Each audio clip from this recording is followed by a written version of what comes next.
और चलिए बात करेंगे मार्केट की, तो आपको बड़ी बातें बता देते हैं। यूएस ईरान तनाव से ग्लोबल इकोनॉमी में अस्थिरता है। इसके अलावा ब्रेंट क्रूड के दाम $71 तक पहुंचे हैं। स्टेट ऑफ हॉर्मुज बंद होने से ग्लोबल इकोनॉमी को नुकसान की जानकारी मिल रही है। तो आप देखिए किस तरीके से, आप जानते हैं एक तरफ लगातार अमेरिका ईरान को धमकी दे रहा है, और इस बीच मार्केट एक्सपर्ट आकाश जिंदल जी हमारे साथ जुड़ चुके हैं। आकाश जी, शुरुआत करेंगे अमेरिका और ईरान के साथ ही, क्योंकि हम लगातार देख भी रहे हैं कि किस तरीके से रिश्ते दोनों देशों के बीच है। अमेरिका लगातार ईरान को धमकी भी देता है, दूसरी तरफ युद्ध की भी तैयारी करता है। अब ऐसे में तनाव से ग्लोबल इकोनॉमी पर क्या असर पड़ रहा है?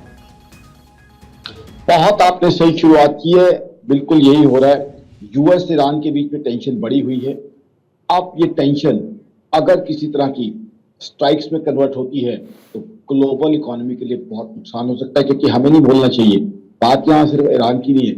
मिडिल ईस्ट ऑयल प्रोड्यूसर है बहुत बड़ा, और स्ट्रेट ऑफ हॉर्मुज अगर बंद होती है लंबे समय के लिए तो ऑयल प्राइसेस बढ़ सकती हैं। ब्रेंट क्रूड ऑलरेडी $71 पर बैरल के आसपास पहुंचा हुआ है।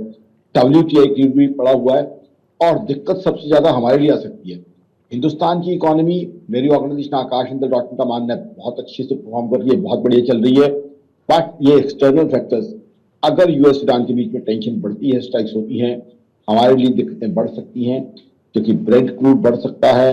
अब हम तो 80 to 85% क्रूड ऑयल इंपोर्ट करते हैं, तो उससे क्या होगा, हमारे यहाँ इन्फ्लेशन बढ़ सकती है। अभी इन्फ्लेशन 2.75% है। सीपीआई की बात करें तो वो बढ़ सकती है।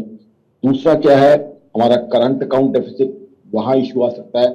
साथ ही साथ डॉलर का प्राइस भी बढ़ सकता है, क्योंकि हम 80 to 85% क्रूड ऑयल इंपोर्ट करते हैं, और ग्लोबल इकोनॉमी के लिए भी दिक्कत पैदा कर सकता है, क्योंकि global economy already slow down का शिकार है। तो ऑलरेडी जो ग्लोबल इकोनॉमी स्लो डाउन से जूझ रही है, वहां अगर इन्फ्लेशन बढ़ जाती है तो दिक्कतें आ सकती हैं।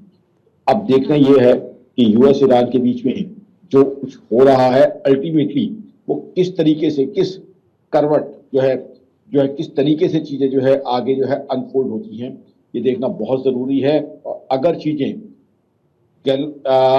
स्ट्राइक्स की डायरेक्शन में जाती हैं तो जाहिर सी बात है, we have to be prepare for bad days, क्योंकि उससे क्या है, ग्लोबल इकोनॉमी का नुकसान, साथ ही साथ इक्विटी में भी नुकसान हो सकता है। हाँ, उस केस में ये जरूर है, गोल्ड और सिल्वर को सेफ हेवन एसेट माना जाता है, हेजिंग के लिए भी उनको लिया जाता है, उसके अंदर इन्वेस्टमेंट आ सकती है।